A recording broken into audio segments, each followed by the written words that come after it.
大家好啊，我係 Olivia，歡迎你嚟到我嘅 channel 聽歌學英文。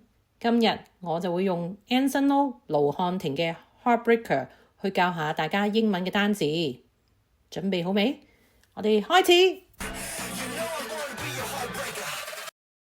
冇錯啦，我哋今日要學嘅字就係 Heartbreaker。Heartbreaker 呢個字係由3個音節組成。首先係 heart， 即係個心啦。然後 break， 即係打爛、打破嘅意思。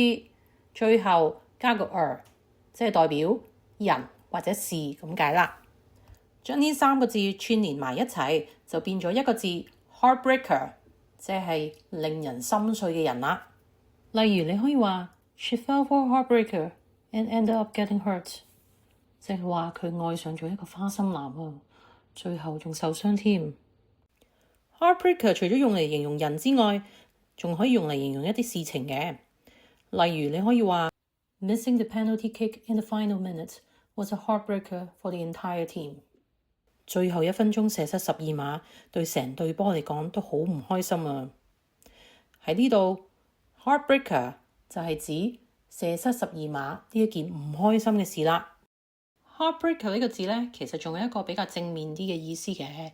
譬如果你有個朋友着到鬼火咁靚，咁你可以同佢講 You look so stunning today. You are a total heartbreaker。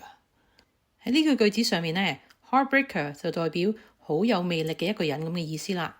所以當大家睇到 Heartbreaker 呢個字就要小心啦，因為呢個字可以講緊係一個人，又或者係一件事情，可以係講緊一啲唔開心嘅嘢，又或者係用嚟讚一個好有魅力嘅人。要分辨呢個字嘅意思呢，就要睇上文下理啦。而今次 Anson Lo 盧瀚霆就好巧妙地用 Heartbreaker 呢個語帶相關嘅字作為呢首歌嘅歌名。歌詞入邊提到 I'm born to be your heartbreaker， 而呢個 Heartbreaker 究竟係一個令到你心碎嘅人，定係一個令你心動嘅人呢？就取決於聽者嘅態度啦。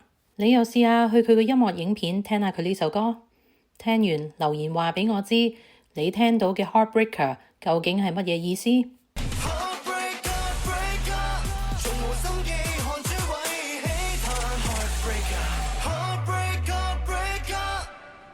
如果你哋想聽住歌輕輕鬆鬆咁學多啲英文單字嘅，就記住 subscribe 我呢個 channel 啦。